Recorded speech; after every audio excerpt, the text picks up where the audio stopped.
Or, ils parlèrent contre Dieu. Ils dirent, est-il capable Dieu de dresser une table dans le désert?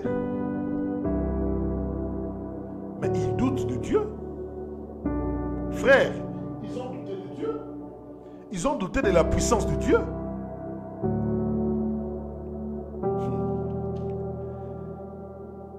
Et puis du pain. Est-il capable d'en donner ou de fournir de la viande à son peuple? Bien-aimé, quand tu veux manger le repas du Seigneur, prépare ton cœur. Alléluia.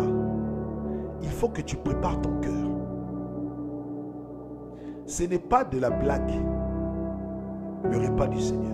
Quand nous mangeons le repas du Seigneur, bien-aimé, nous devons préparer nos cœurs. Parce que nous savons que la vie éternelle est là. Nous devons croire. Ce qui a manqué aux enfants d'Israël dans le désert, c'est la foi. Ils ont vu tous ces miracles, mais ils n'ont pas cru. Ils ne sont pas demeurés dans la foi. Ils n'ont pas cru au Seigneur que Dieu pouvait leur donner du pain. Que Dieu pouvait dresser une table dans le désert et qu'ils puissent manger. Que Dieu pouvait leur donner de la viande. Ils n'ont pas cru. Ils n'ont pas eu la foi. Si nous revenons dans Jean chapitre 6, le problème était le même avec les Juifs. Les Juifs ne croyaient pas que Jésus-Christ était l'envoyé de Dieu. Les Juifs ne croyaient pas au Seigneur Jésus-Christ. Ils n'avaient pas la foi. Ils n'avaient pas la foi.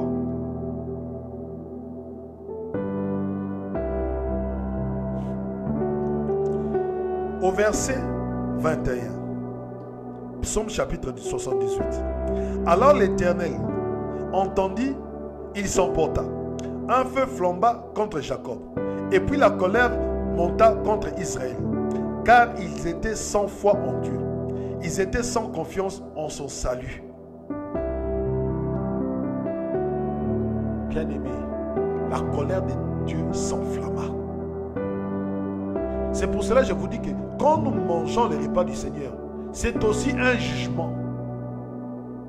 Or, quand la colère de Dieu s'enflamme, c'est un jugement.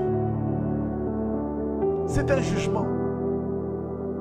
Lorsque Dieu entendit ces paroles, Dieu s'est fâché. La colère de Dieu s'enflamma. Il a dit, avec tout ce que j'ai fait pour ce peuple n'a toujours pas la foi. Avec tout ce que ce peuple a vu, avec tout ce que ce peuple a vécu, avec tout ce que j'ai fait pour ce peuple en Égypte, ils ont vu le premier-né être mort, le premier-né égyptien mourir, mais eux restaient en vie. Mais ce peuple est en train de me tenter. Ce peuple doute encore, ce peuple murmure encore. Écoutez maintenant ce que Dieu va faire.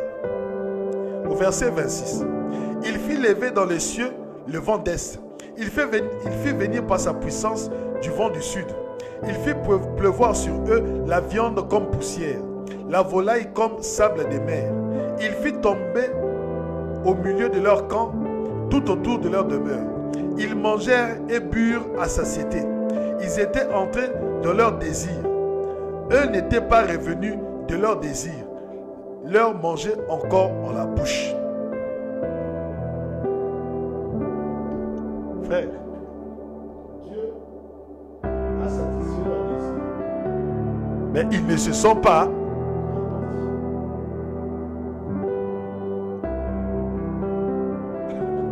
Bien-aimés, ils n'ont pas fait la volonté de Dieu. Bien-aimé, quand Dieu commence à faire ta volonté, sache que Dieu veut te tuer. Alléluia.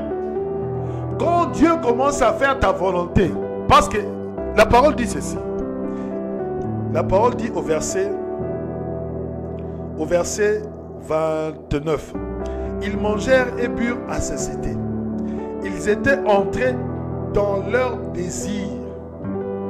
Ce n'était plus le désir de Dieu, mais c'était leur désir. C'était leur désir. Bien-aimé, lorsqu'on te demande de faire la volonté de Dieu, c'est de faire son désir à lui.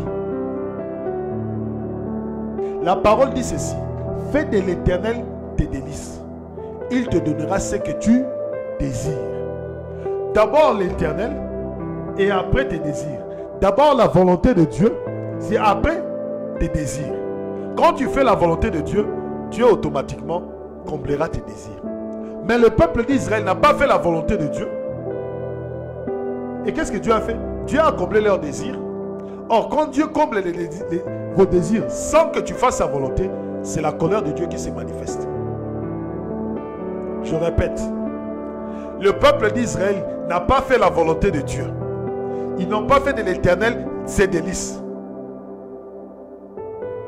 Ils ont voulu seulement leur désir.